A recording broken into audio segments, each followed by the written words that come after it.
आदरणीय व्यासपीठ, व्यासपीठावरील मान्यवर, माझे शिक्षक आणि माझ्या प्रिय मित्र मैत्रिणी, आज मी तुमच्या समोर नशेच्या आहारी जात असलेली तरुणाई या विषयावर माझे विचार मांडणार आहे.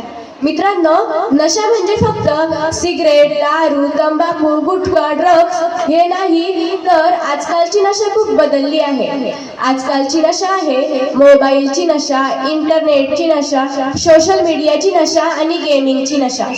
मित्रांनो, आपली तरुणाई इतकी स्मार्ट झाली आहे की मोबाईल चार्ज नसला की माणूस घाबरतो, पण स्वतःचं आयुष्य लो बॅटरी मोड मध्ये गेलंय याची त्याला जाणीवच होत नाही. पूर्वी प्रश्न असायचा पेन आहे का, पण आता प्रश्न असतो चार्जर आहे का. मित्रांनो, ही हसण्याची गोष्ट नाही, तर यामागचं सत्य खूप गंभीर आहे. अलीकडच्या काळात आपण बातम्यांमध्ये पाहिलं की मोबाईल आणि गेमिंगच्या ॲडिक्शनमुळे मुलांनी स्वतःचं आयुष्य संपवलं. 2024-25 मध्ये अनेक राज्यात अशा घटना समोर आल्या की मोबाईल पाहण्यावरून आई वडील थोडेसे का ओरडले, मुलांनी आपलं आयुष्य संपवलं. एका बातमीत असंही पाहायला मिळालं की एका 16 वर्षाच्या मुलाने ऑनलाईन गेमिंग मध्ये पैसे हरल्यामुळे घरच्यांपासून लपवत शेवटी आत्महत्या केली. मित्रांनो, मोबाईल दोषी नाही, तर दोष आहे त्याचा अतिवापर त्याचा. भारतामध्ये 15 ते 24 वयोगटातील सुमारे 30 ते 35% विद्यार्थी दिवसाला 6 ते 8 तास मोबाईल वापरतात. जागतिक आरोग्य संघटनेनुसार अतिरिक्त स्क्रीन टाइम मुळे ताणतणाव, झोपेचा अभाव, चिडचिड आणि नैराश्य दिसून येत आहे.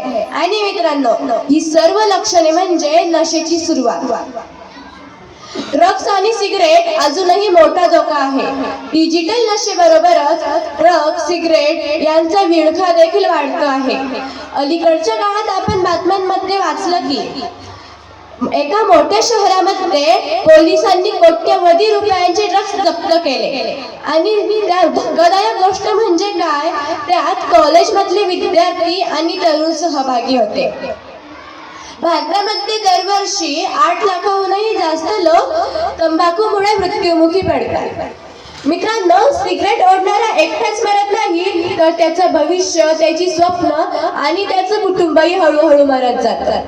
मित्रांनो, एक मुलगा म्हणतो मी फक्त एकच सिगरेट ओढतो, पण ती सिगरेट म्हणते मी तुला पूर्ण ओढून घेईल. जीवन आहे अनमोल रे, त्याला नशेत घालवू नको रे. ही ओळ आपल्याला विचार करायला लावते. मित्रांनो, सगळं अंधारमय नाही आणि आपली तरुणाई वाईट नाही, ती फक्त दिशा चुकली आहे. आणि म्हणूनच मला इथे चांगल्या नशेबद्दल बोलायचं आहे. हो मित्रांनो, काही नशा आयुष्य घडवतात, जसे की अभ्यासाची नशा, खेळायची नशा, स्वप्नांची नशा, चांगल्या सवयींची नशा, आत्मविश्वासाची नशा. ही नशा कुठेही मिळत नाही, तर स्वतःच्या मेहनतीतून तयार करावी लागते. आज जे विद्यार्थी अभ्यासात, खेळात, कलेत यशस्वी झाले, ते विद्यार्थी म्हणतात आम्ही वाईट नशेला नाही, तर आम्ही ध्येयाच्या दशेला होकार दिला. वाईट नशा पैसे खर्च करते, आरोग्य बिघडवते आणि आई वडिलांना रडवते.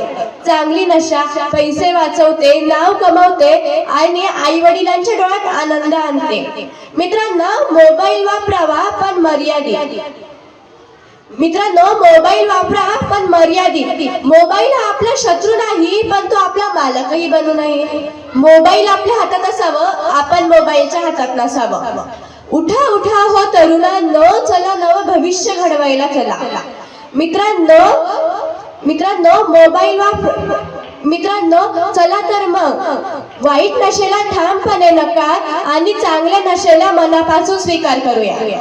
स्वामी विवेकानंद म्हणतात, उठा, जागे व्हा आणि ध्येय प्राप्त करीपर्यंत थांबू नका.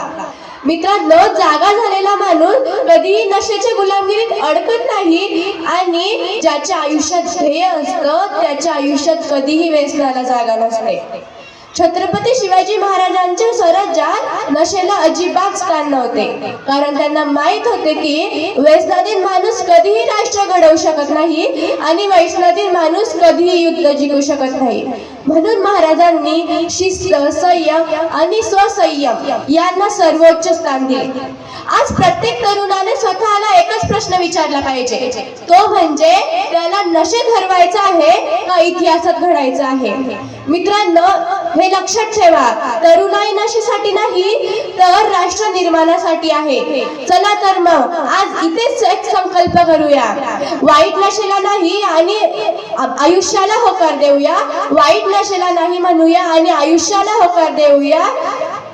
धन्यवाद.